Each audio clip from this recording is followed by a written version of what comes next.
How many Bitcoin does the founder Satoshi Nakamoto? How much did he mine? Oh, okay. If I'm correct, I believe it's 1 million. That's just what A I've heard. million. 1 million. Yep. Because I've been saying 2 million like a fool. Oh no. That's okay. I think he'll be forgiven for that mistake. No worries. Oh, that's good. Yeah. Yeah, I thought you were talking about the China crypto scam. I thought you were saying they got 2 million. I mean that would be nuts. Like that would be ridiculous. Oh, yeah, that would be the death of it, I think. Oh yeah, 2 million bitcoins in some like random scammer's pocket. Yeah, that could have been a doomsday scenario right there. Oh, yeah, you're right here. He mined just over a million Bitcoins. So he mined 1,125,000 roughly. Okay. And that's like 1 million bitcoin that we'll never know if that'll see the light of day. That could just be gone forever. Yeah.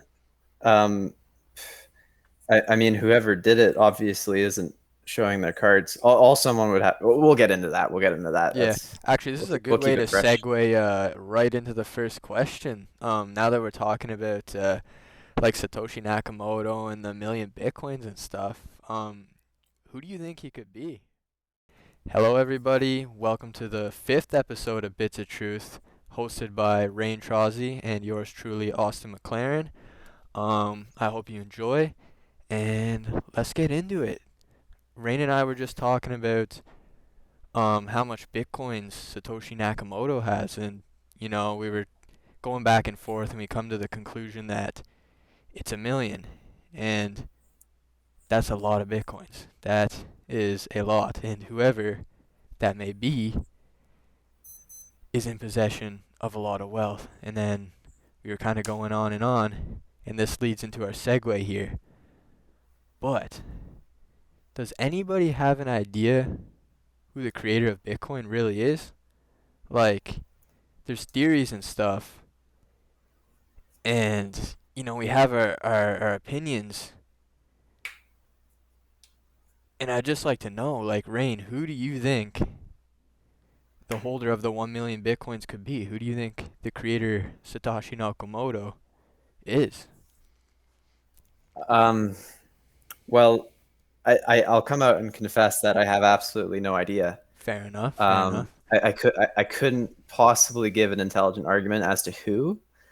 Whoever it is, it's certainly in their interest to stay completely anonymous. That's why they built or discovered Bitcoin under an alias.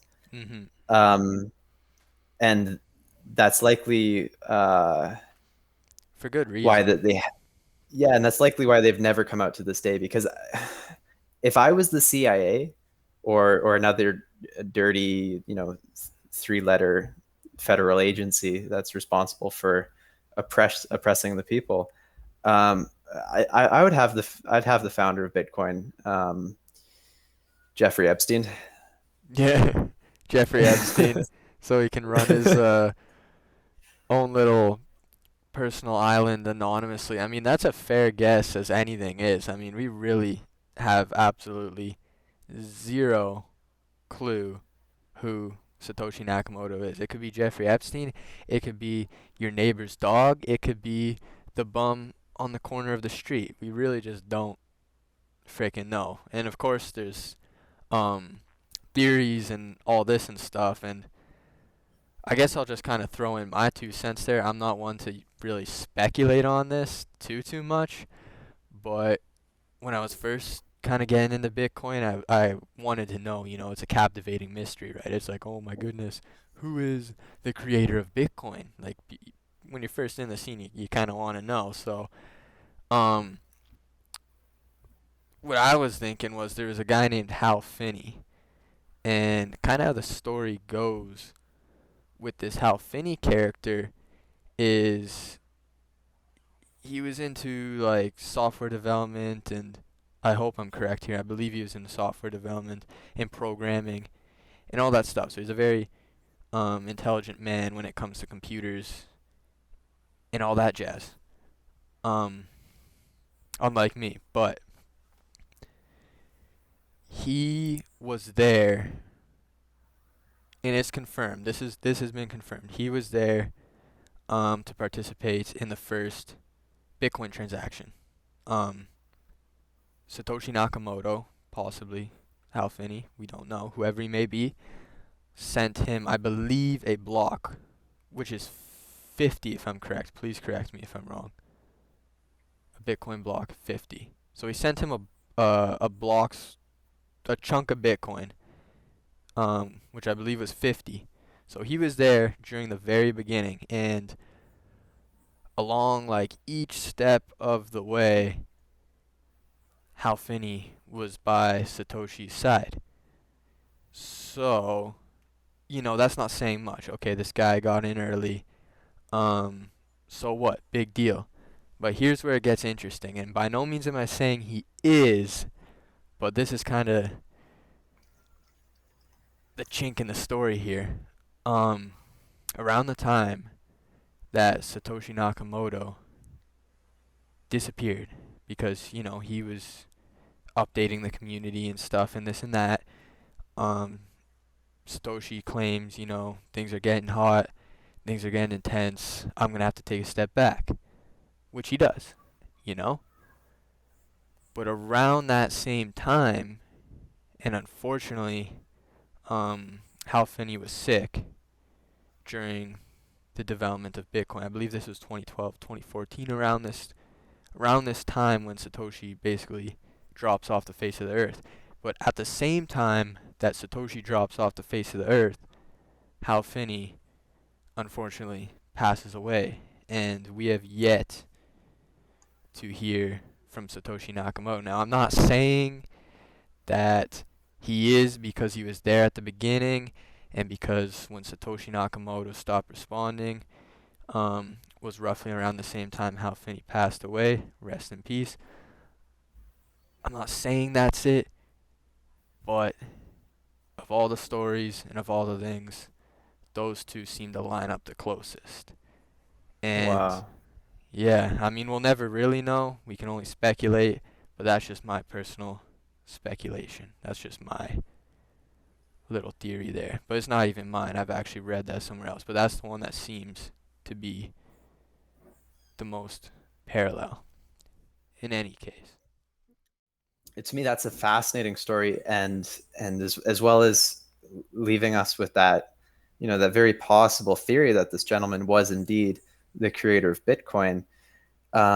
It does leave me thinking, what if Mm. uh, Satoshi was actually his associate, Mhm. and when it was getting hot in the kitchen around Satoshi, who'd basically succeeded in creating this technology and getting it out to the public, what if he used the opportunity of his friend's passing to disappear and to sort of leave a dead end trail at the passing of his friend? No further evidence beyond that point.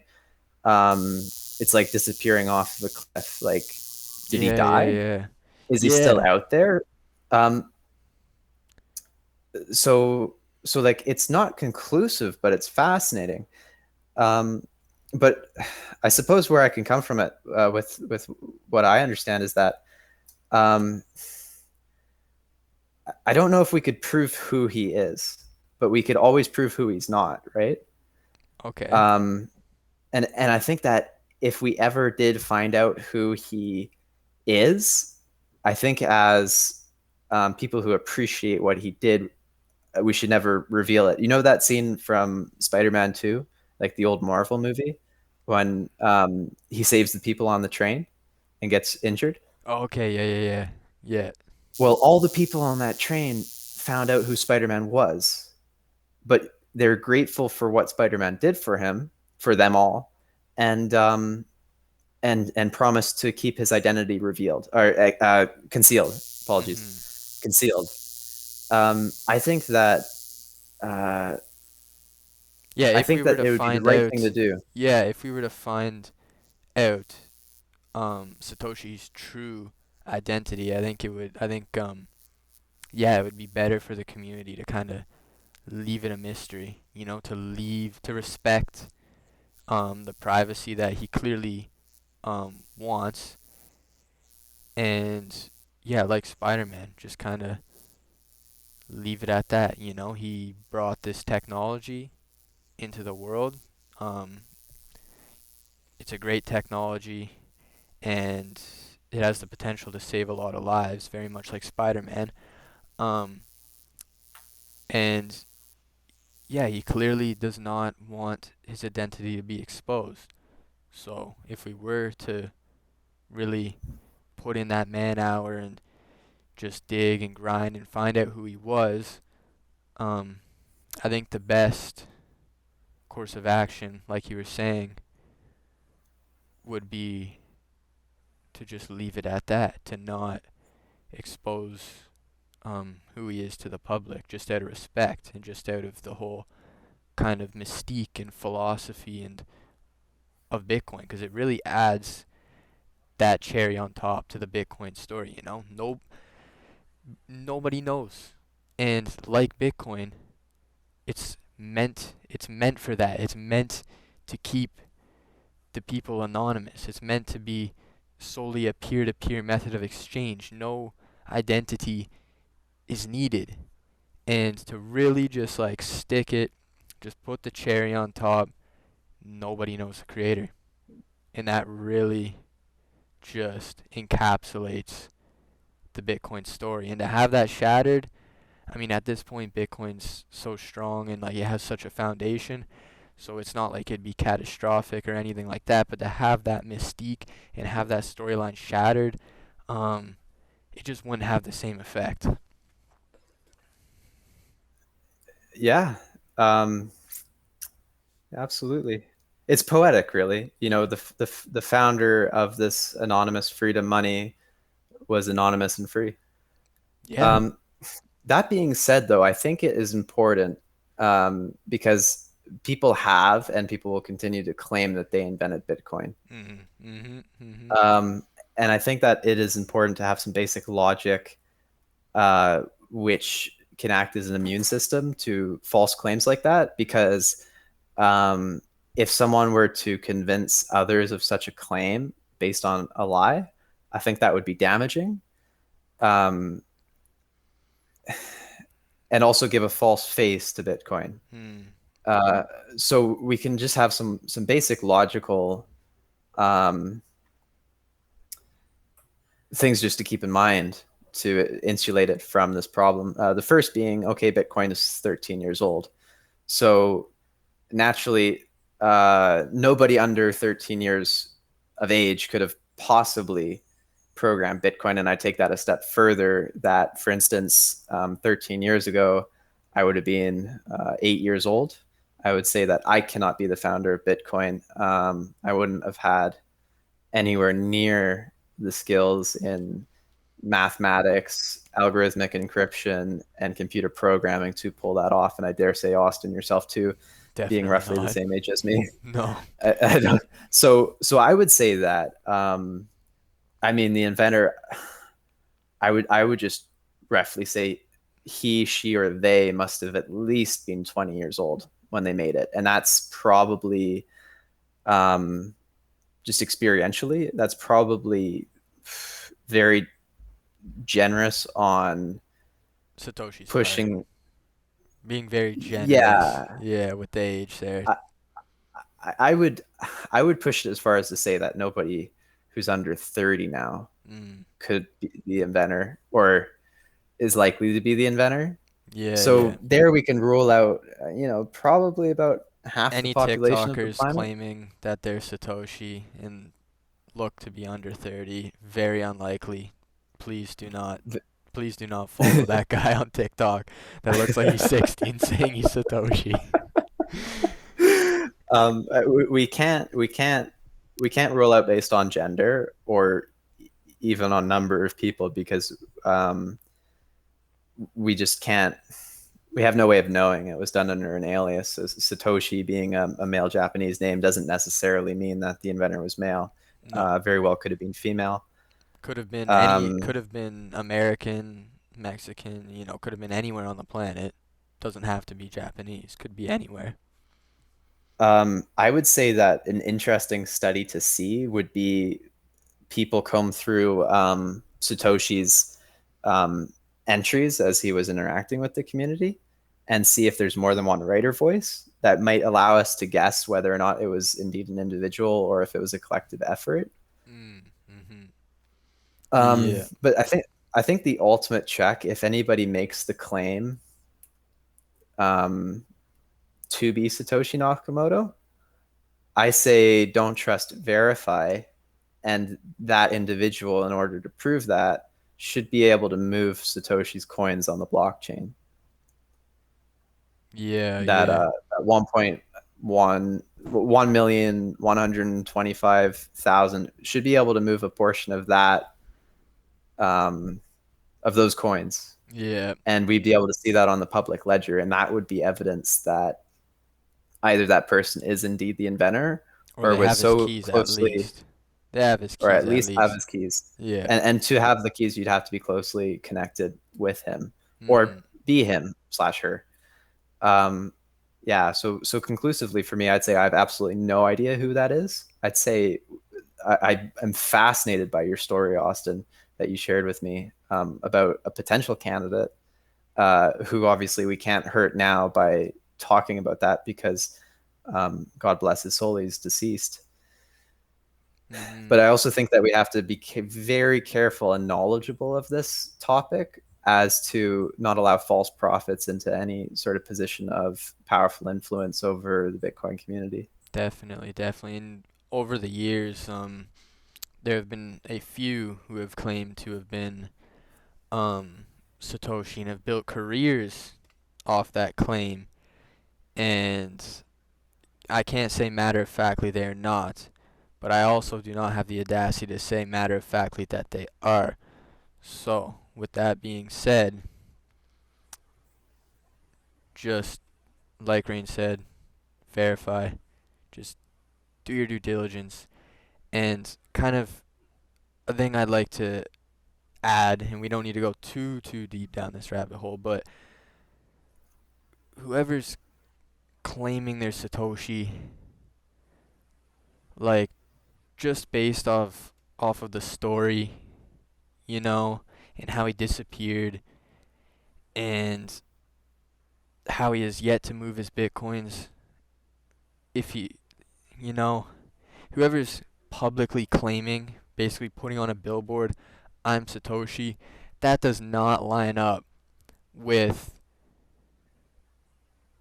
the story. You know, it just doesn't add. Like, why would he try so hard to be anonymous and then all of a sudden just come out into the public and be like, "Hey guys, I'm Satoshi, but I lost my keys, so I can't verify it, but trust me, I'm Satoshi, so please give me bitcoins, cause I made Bitcoin, cause I'm Satoshi, right? Yes, cool, sweet." And then make a career out. That seems ridiculous to me, but you know, if Oh, you do that, exactly. And when you consider that you can recover your keys with your seed, like I'm pretty sure as the inventor of the technology, he would have probably had his seed memorized off by heart because he designed it to yeah, be something that you could carry with you but naked if you had to and come out the other exactly. side and still have your wealth. So I think that anybody who claims to be Satoshi but also doesn't claim to have an IQ high enough to use the technology that they apparently designed as it was designed, it's kind of a comedy skit. Really, really. It's hilarious, man. It's like, yo guys, I'm Satoshi here. Lost my keys. Whoops. Derp. But What's a node again? yeah, can you explain to me this technology here? I mean, I'm Sato. I just forgot. But Hit my head. yeah, with that being said, though, with a sweet way to wrap this part of the conversation up. With this being said, you know, like we don't know Satoshi, we don't know who he is. We can only guess, and it could be anybody. It could be a he. It could be a she. It could be a group of people. It could be somebody on the other side of the world. It could be your next door neighbor. We do not know. But hypothetically, say we were to find out who Satoshi Nakamoto, the creator of Bitcoin, is. say that he came out in public and he was able to prove that he truly is Satoshi, and you were face to face with this man, and he said, "Ask me any question, and I will give you my genuine answer." If you could be face to face with the creator of Bitcoin as a matter of fact and ask him any question with a genuine response, what would you ask this man and why? Wow. Well, brother, I'm gonna have to ask you to go first on that one. Yeah? Okay, no, for sure, for sure. Um, so yeah, if I was face to face with the creator of Bitcoin, whoever he may be, he, she, they, and this isn't really like a technical question. This isn't one that's gonna have any major revelations or any groundbreaking answer, but it's something that I would truly like to know. Like, I would love to hear Satoshi's kind of perspective on starting this thing. I would ask him, I'd be like, did you expect Bitcoin to turn out the way it did? When you first got on your computer, when you first came up with this idea, when it clicked in your head, when you seen that light and grabbed it and pulled it down to reality, did you expect it to shine as bright as it does? And could you have ever predicted um, all that has happened over these years? And I can only imagine the answer would just be a flat out no.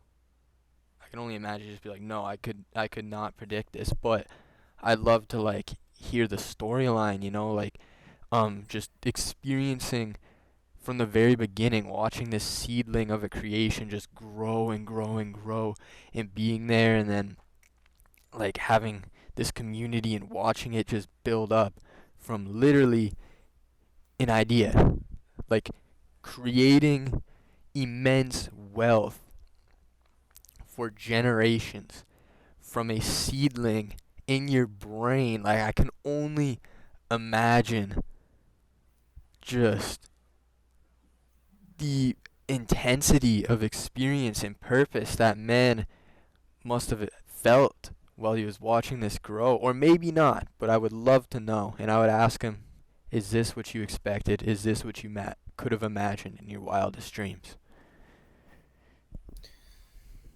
Wow. There's a quote by Satoshi that it doesn't answer that question in its entirety, but it might give us a little keyhole to look into what he might say. Please. Um, he quoted, by the year 2025, either everything will be traded with Bitcoin or nothing at all. So from that, we might gauge that he had this vision of the future by that point, that either Bitcoin um, is perhaps the most popular medium of exchange on the planet, or it gets wiped out by the powers that be, Wow. or by people's failure to adopt the technology and to use it. Yeah. Ambitious. Very ambitious. I can only imagine. Yeah, I can only imagine what he would say if he were to expand on that. Really.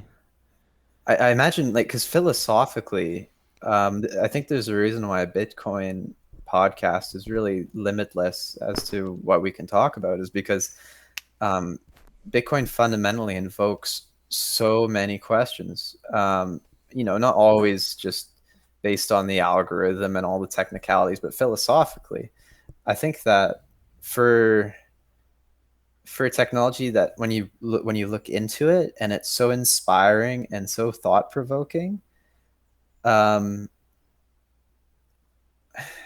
and yet supposedly just a neutral computational algorithm that encrypts numbers. It's not And forcing yet, you to do anything. It's not forcing you to think a certain way. It doesn't tell you what you have to do. It doesn't tell you how you have to be. It's just naturally inspiring. When you look at it and yeah, you go down that and you see that like light, you're just like, whoa, that's freaking yeah, sweet. and neither you or I, Austin, are computer scientists. Like No. we're not software engineers, but we're able to sit here on our fifth podcast, some of which run 30 minutes, 40 minutes, over an hour. We're half an hour in here, and it feels like we're sitting on an unlimited topic. Like it truly feels like one could just go circle around this topic of Bitcoin and just Just in somewhat wonder. infinitely. Yeah. Yeah, it's awe inspiring, and I think that Satoshi Nakamoto must have been an incredibly deep philosophical person as well as incredibly technically skilled, and intelligent. Oh, he must So be. goodness, if I were to meet him, I'd be caught between having too many questions and none at all. Um, Yeah, one I, I and you could also go down that branch of like, do I want to ask him about the technicalities or the philosophies? There's so many different avenues you could go. I think I'd ask him, how does one, and what skills does one need? What skill base and how do they go about it to build applications on top of Bitcoin technology? Because I mean, we call Bitcoin core because um, it's only the foundational base level of the technology. We're 13 years into a 100-year process, and we're already looking at tier two, which is the Lightning Network. It's a very quick development, and then seeing how much further it can go. I mean, just based on the Lightning Network, um, I'm convinced, and there's people actually working on this, as I found out, that we could build an instant peer-to-peer messaging service with Bitcoin level encryption. Yeah, yeah, yeah. You were Um, saying that in a past episode, and kind of to add to that there, just having Satoshi Nakamoto as a mentor on your process of developing second, third tier um applications would just be nuts. You'd have the creator by your side just mentoring you and like yeah, that would be nuts, man. That's all I could say. yeah, that would be incredible. Yeah. And I take that further to say, I don't know if we'd call this tier three at this point. Maybe what I'm talking about is tier three. Maybe for instance, encrypted peer-to-peer communications through the blockchain using the Lightning Network. Well, we're building on top of the Lightning Network now. Maybe that is tier three. Maybe that's how we define it. Mm. Maybe tier four. Now we're passing encrypted text data through the Lightning Network. Videos.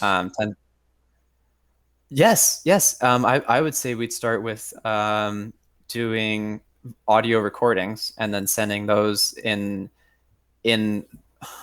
I don't know, binary, um, or some way that it could unpack on the other end Mm. into an audio file. Mm.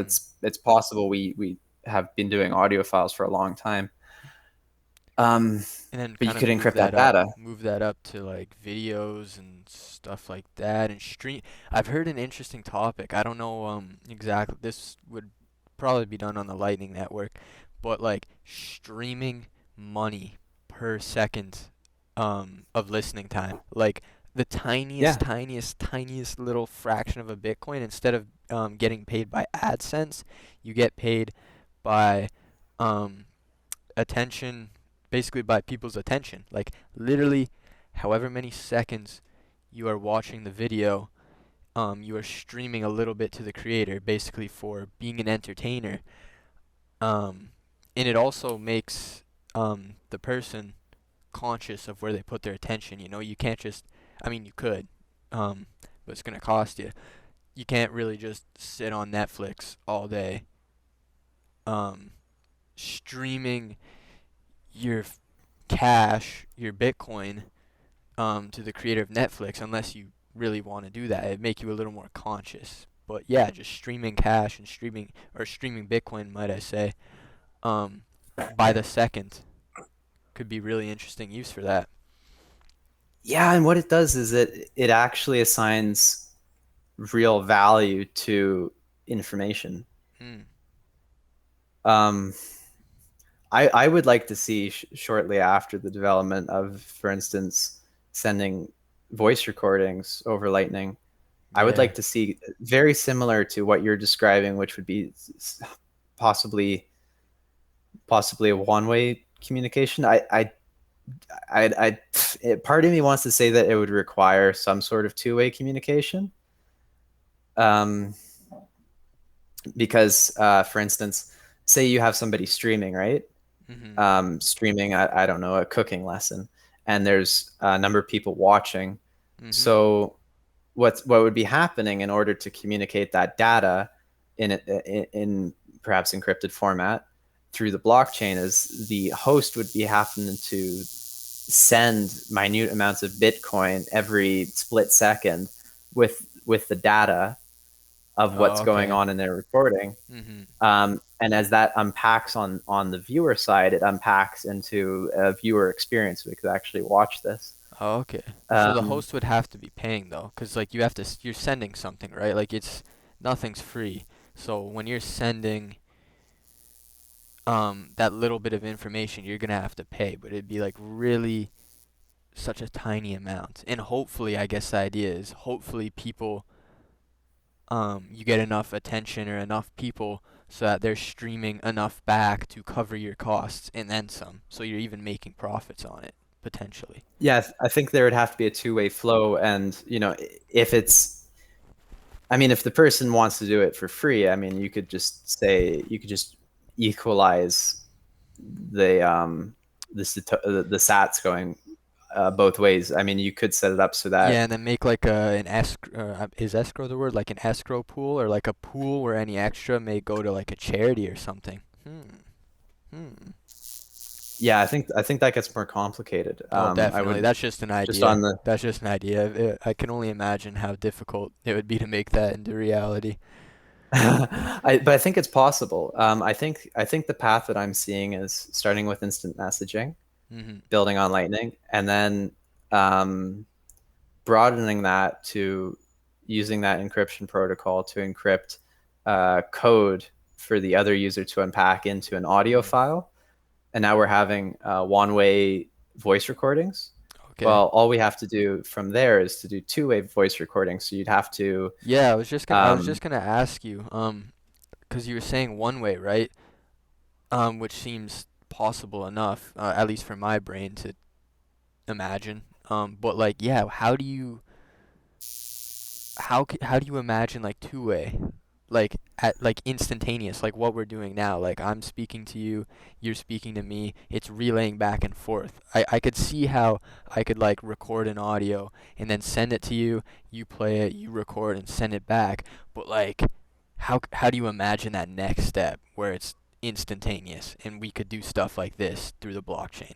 That interests me. well, if you look at what we're doing right now in this, this virtual call environment, is we're doing is you and I are both sending our well, we're on Telegram right now, so it's so similar to what I'm describing. It's a peer-to-peer encryption. Mm. So we're sending it probably through a server um, from me to you, going through the internet. What I'm suggesting is because, like, it's great having these privacy respecting platforms, but ultimately they're bought out. Um, it's not It's not it's not 100%. dependable. It's not like set in stone. Your identity Yeah, is and we safe. have to trust that the platforms that we're using are indeed what they promise to Yeah, be. we can't verify Um, like you're saying, right? We just have to trust.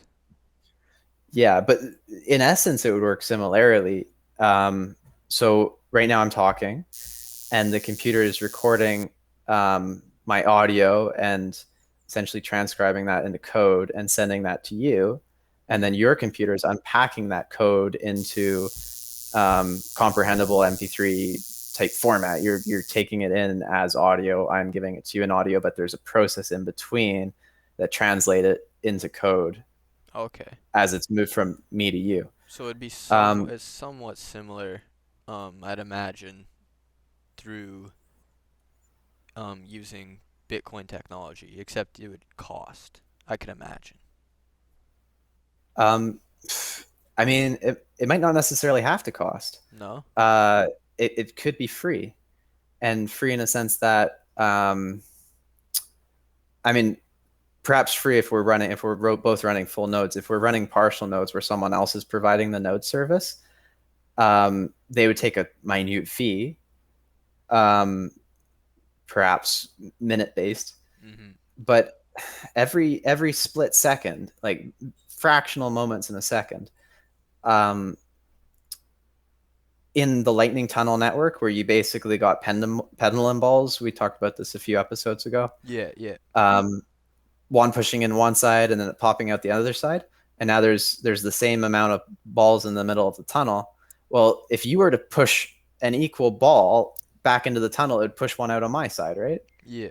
So imagine this. Say we were sending 100 sats every split second and then sending it back and just using that, recycling it, Oh, okay, I um, see. on the I Lightning see. channel.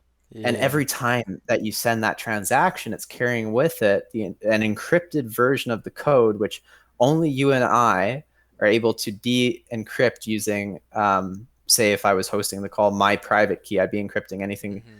coming out of me with my private key, and I'd be decrypting it with my private key. But you would have my public key, and you would be able to de-encrypt my messages with your public key, but then re-encrypt it. What you're sending, you'd be able to encrypt it with my public key and send it to Mm-hmm. me. At And lightning so, speed, at lightning at pace. yes, yes, I think that this advancement would make, all other means of secure communications absolutely redundant, and I think it could develop Mm-hmm. into video calls. I think it could develop into group calls, which, I mean, we're getting very complicated here. Yeah, yeah, Um, yeah. Sorry, have it. sorry, viewers, or sorry, you guys. Don't believe me. I'm like half. I'm probably just as lost as many of the viewers. I am by no means um as advanced in this set of Bitcoin discussion as Rain is. So yeah, I'll let you continue there. I'll let you narrate. I just think that, when flight was discovered, it didn't fly for long, but the thing was is that they got it off the floor by a couple inches, Hmm. and that was all it took to prove that man could fly using technology. Um, I would say that if I ever saw in my life someone meditate and levitate off of the ground, I would drop all other pursuits in life and pursue levitation, because I just seen that it's possible. I And must say that was hilarious when you said if I see I was trying to hold it in there. I had to spill, but oh if my you were to goodness. see a man meditating and levitating, you would have to drop all other pursuits because such a sight is just so mind-boggling, and you could not have believed it up until this point. But I could see where you're going with that, with the whole Bitcoin technology. It's akin to seeing a man levitate through meditation alone. I Yeah, just had to and say that's funny. the Continue. options will open up. They'll open up as we go down this road, right? Yeah, Um, because we're opening the window of what's possible with blockchain. definitely, definitely. And we're like infants right now, man. Like, we're like little babies still being fed with a bottle. And I think that if I were to ever meet Satoshi Nakamoto, um, I said that would be the topic I'm interested in. Is Yeah. not on, what is the future of Bitcoin, not only as a medium of exchange, but a solution to decentralizing our entire society. Mhm. Mhm. And to kind of use his base knowledge, or not use, but kind of like ask and receive guidance of his skill set, to help push that forward could really, because he's a visionary, so he must like just having that help and just asking this man where he sees this going could only accelerate that process um so much more. But yeah, I like that. I like that. That was a very in-depth narration of where Bitcoin technology could go and where potentially, Satoshi may have seen it going or not. That was a good one, I must say. Appreciate it, man. I'll probably stop there because Yeah, yeah, yeah. Yeah, no, we could definitely. speculate for hours. Yeah. Yeah, we're heading up on 45 minutes there. It's supposed to be a short little quick podcast, but you know how they go, right? You go down and you get lost, but you get lost in a good way, and it's great. Yeah. Well, Yeah, man, I appreciate every call with you, man, because it just it's truly one of the highlights of my week. Having someone to talk to about definitely, this sort of definitely. thing. And I Yeah. hope that we have more people to talk to as time goes on and people realize what this is all about. I might just have one suggestion for our audience or request. Oh, definitely. Um, if you're watching this and this topic interests you, probably does if you've been sitting with a couple of young guys for 46 minutes listening to a small podcast. Um, I'd love to hear your ideas for how Bitcoin can be used in decentralizing the technological infrastructure of a society and putting the checks and balances in place so that there's never one central uh, orchestrator or group in control of our future. Mm. I'd really think that we have a call to think many generations ahead, and we're in a very dark crisis right now. So, crisis, it's dangerous, but it's also opportunity. Mm. And we have an opportunity right now that we see a lot of the problems plaguing our world and plaguing totalitarianism, particularly. We have an opportunity to realize what we want, what future we want for our descendants. And we have an opportunity to both think about and work towards how we're going to make that future a reality. So, how would you use Bitcoin to make the world a better place? That's a good one. That's a good one. Drop your comments down below, please. We'd like to read them. Love to hear from you guys. Um, but yeah, thank you for sitting with us, like Rain said, for now over 47 minutes. Um, I appreciate you guys. I appreciate each and every episode.